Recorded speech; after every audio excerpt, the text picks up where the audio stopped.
Cannot allow a handful of communist radical left judges to obstruct the enforcement of our laws and assume the duties that belong solely to the President of the United States.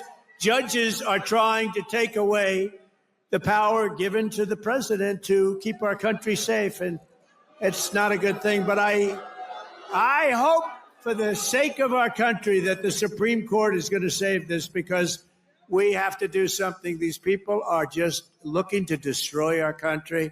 Nothing will stop me in the mission to keep America safe again. It's very simple. Keep America safe again. I think this is a really huge win for the Trump administration. I'm glad that we're talking about it in those terms, because I think one of the great fears with this case was that if the court did not say anything about the substance and scope of the 14th Amendment, media would say that the court had saved birthright citizenship. The court has not saved birthright citizenship. It simply kicked that can down the line and made the legal conditions under which a future suit over birthright citizenship can actually be resolved. This is a huge win for the Trump administration, because the court has essentially kneecapped lower courts from stopping this administration when it engages in lawless and unconstitutional behavior. This is all happening in an environment where the Trump administration is not only going after undocumented persons and deporting people without the benefit of due process, they're doing so while they are also upending the legal landscape, but making it harder for pro bono outfits to secure the help they need from law firms to bring these suits. And now with this decision, they're essentially saying that litigants will have to file in each particular jurisdiction around the United States in order to be clear that their resolution will have legally binding effect. And that means you're just going to need a flood, an army of lawyers at a time when that army of lawyers is not going to be forthcoming. So make no mistake about this. The court has given this administration an enormous win. They have put one hand behind the backs of those who are trying to fight against this administration, and they have dealt a death blow to the rule of law. This is an incredibly dangerous decision by the United States Supreme Court. Folks, wake up.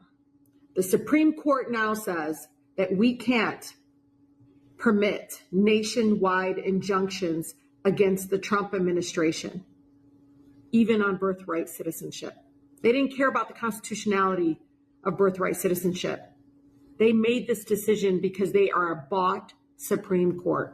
What's up, y'all? Gerald here, creator of Gospel Chops and your host for this YouTube channel, back with another video. Now, y'all, it's been a triumphant week for the President of the United States, with so many decisions coming out of the Supreme Court that have weighed on his administration. You can't help but think that he feels like a winner in this moment, and he promised years ago that America, if you trusted in him, if you had faith in his leadership, you would get tired of winning. And there might be some that are tired of winning at this point, but I am thinking, y'all, as I review this story, that most Americans aren't tired of winning just yet. They are in anticipation of more winning to come, because as we sit here only 5 months into Donald Trump 2.0, we have witnessed a phenomenon like none other that I've seen before in presidential history, not in my lifetime, where you have the judicial branch that has engaged in activity to stifle the executive branch and its Article 2 authority based on the Constitution. Y'all, you got radical judges out here. Every time Donald Trump writes an executive order trying to act on the mandate that we as voters have handed him, he's trying to put things in place. He's trying to get it done. He knows that Congress moves slow. It's hard to get things passed into law and codified. So he's working with executive orders, as most presidents do. But every time he writes one, some little district judge somewhere in some tiny district in Podunk, America, crafts a nationwide injunction halting the president's executive order. And what does it do? It doesn't stop the gears of the executive branch, but it certainly slows them down quite a bit. They know the president only has 4 years in his term. And they're thinking collectively, seems like, how much can we slow him down? How much can we drag this out? How far can we go to stifle this agenda? These are left-wing radicals, y'all, in district courts, overreaching, overstepping their authority to block the president. Well, part of the winning that is going on this week, and I know President Trump want to get out there and do his little dance because it's dance-worthy. The Supreme Court came out this week on Donald Trump's birthright citizenship case. They didn't rule on the merits of the case itself, but they took the opportunity to strike down these lower court judges. Oh, my goodness. In what appears to be a WWE smackdown. Put those little judges in their place and told them, hey, you can rule in your little district, in your little cage, in your little area, but don't come out here overstepping from the judicial branch and trying to stifle the president's authority. No, you can't do it. You won't do it. We won't tolerate it. Freed up the president. Even in the case of birthright citizenship, his executive order is now back in effect because these little district judges can't stop it. Now it has to go through the court system, which I've already stated is a slow process. These judges knew that. These judges knew they were overstepping. These judges knew they were throwing monkey wrenches into the executive branch, but they did it anyway. It was their point. It was their purpose to stop this president. Well, good on you, Supreme Court, for ruling in the way that you did.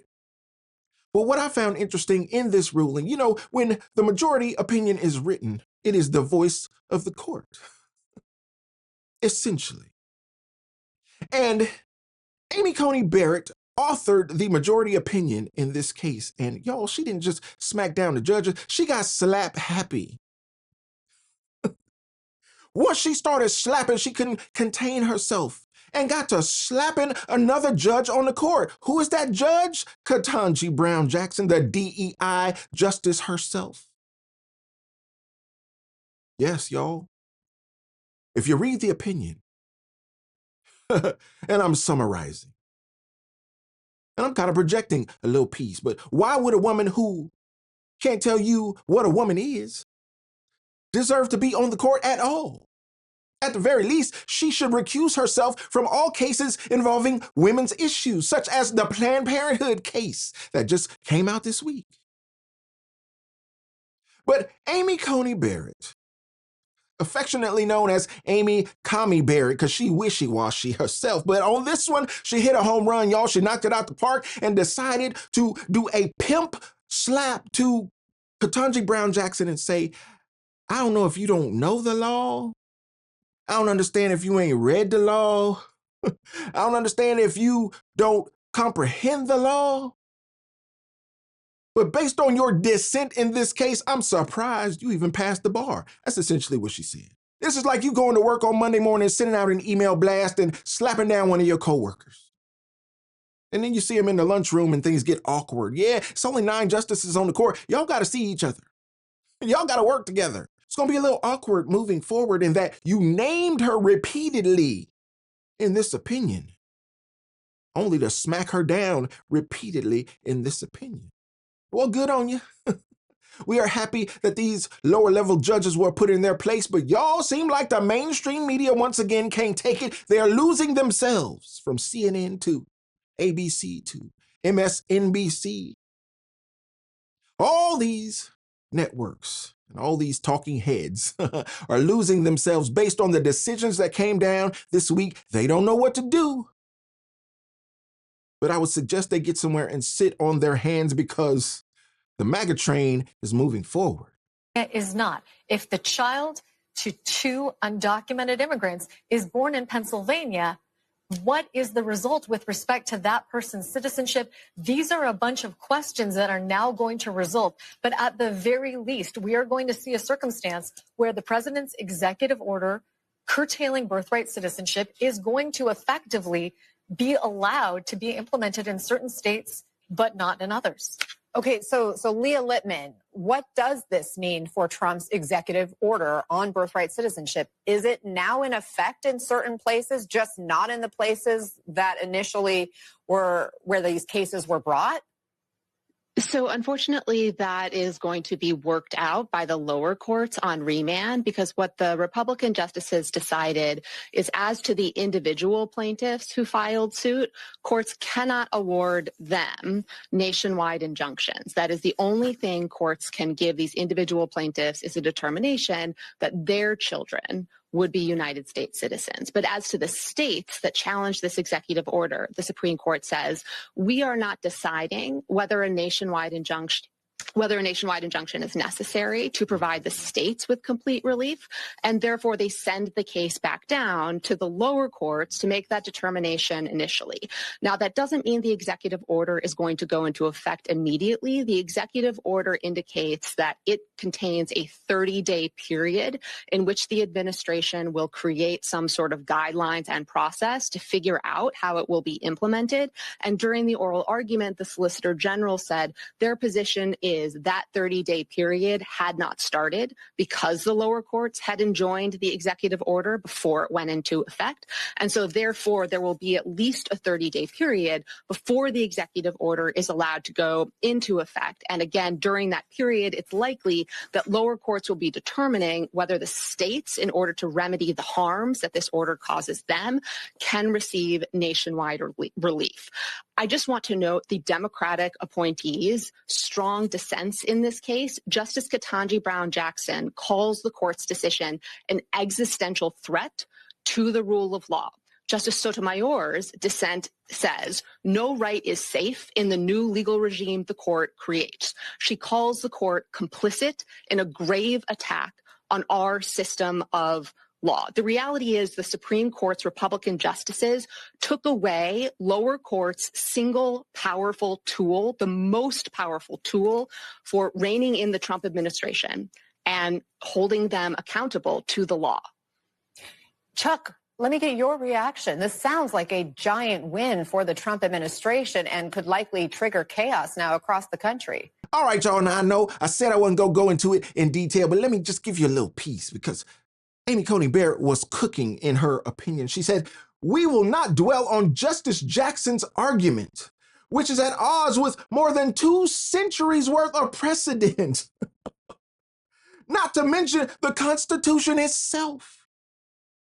She's saying, not only does your opinion go against the document that governs our nation, the Constitution of the United States, not only that, but it goes against 200 years of precedent of American jurisprudence. Girl, do you not know anything about the law as you sit there in this black robe with your blackety black DEI self?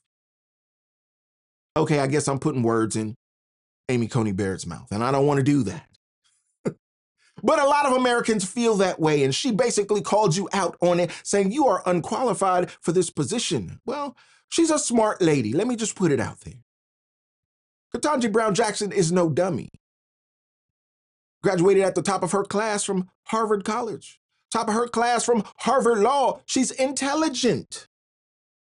The problem is she's an ideologue, and she lets her allegiance to ideologies override her intelligence. She is wedded, not only to that Democrat plantation, but to some of those left-wing ideologies that control her jurisprudence such that she would get out here and write a dissent like this at a moment like this in American history, such that one of your colleagues got to call you out and say, "Hey, dummy," knocking on your forehead, bing, bing, bing, bing, bing. What are you doing? This is the Supreme Court. Do you understand where you are? Do you understand who you are? Do you understand what you have been selected to do for this country? Yeah, she understands exactly what she's trying to do, but she finds herself in the minority on the court. So she's going to continue to be on the 3 side of those 6-3 decisions that come from the court, such as this. Last line says, "We observe only this. Justice Jackson decries an imperial executive while embracing an imperial judiciary." Oh my goodness. You ever heard old folks say when you point at somebody else, you got 3 fingers pointing back at you? This is what Amy Coney Barrett is saying to Justice Jackson. Hey, the same thing you are accusing the executive branch of, those powers that are granted to it in Article 2. You're talking about an imperial executive, but what you're advocating for is an imperial judiciary, saying the court has the authority to stifle the executive branch whenever it gets ready. No, chick. The same thing you're accusing the president of is what you're advocating for the courts. What an epic smackdown. This decision, and thanks to this decision, we can now promptly file to proceed with numerous policies that have been wrongly enjoined on a nationwide basis. And some of the cases we're talking about would be ending birthright citizenship, which now comes to the fore. That was meant for the babies of slaves. It wasn't meant for people trying to scam the system and come into the country on a vacation. This was, in fact, it was the same date, the exact same date, the end of the Civil War. It was meant for the babies of slaves, and it's so clean and so obvious. But this lets us go there and finally win that case, because hundreds of thousands of people are pouring into our country under birthright citizenship, and it wasn't meant for that reason. It was meant for the babies of slaves. So thanks to this decision, we can now promptly file to proceed with these numerous policies and those that have been wrongly enjoined on a nationwide basis, including birthright citizenship, ending sanctuary city funding, suspending refugee resettlement, freezing unnecessary funding, stopping federal taxpayers from paying for transgender surgeries, and numerous other priorities of the American people. We have so many of them. I have a whole list. I'm not going to bore you, and I'm going to have Pam get up and say a few words, but there's really, she can talk as long as she wants, because this is a very important decision. This is a decision that covers a tremendous amount of territory. But I want to just thank again the Supreme Court for this ruling. It's a giant. It's a giant. And they should be very proud, and our country should be very proud of the Supreme Court today. I see one of our runners over here. What do you have? Which case is this? Oh, we actually have this is the other case we're watching for. This has to do with whether parents can opt out of curriculum that deals with LGBTQ issues. We've seen this conservative supermajority continue to expand our religious protection. So we've been watching this.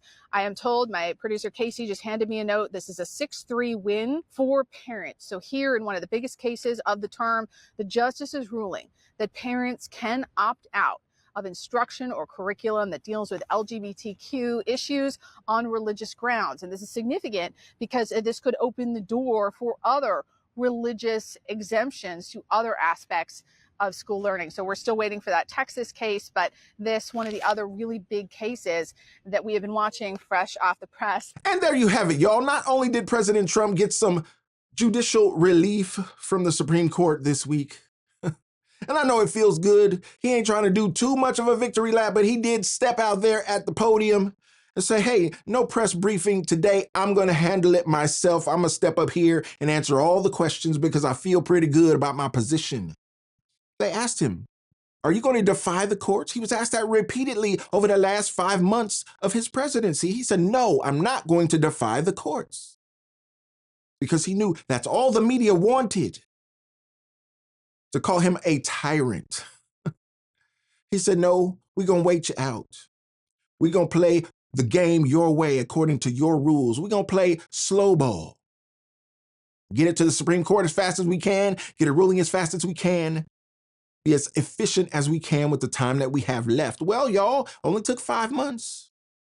But in that 5 months, you have 40 or so executive orders written by the president that were stopped by district court judges. And of that 40, about 35 of them came from 5 little districts throughout the country, repeatedly opposing the president with these liberal judges in these liberal districts. Well, thank you, Supreme Court, for giving America a victory, not just the executive branch. Now the president can move on with his agenda.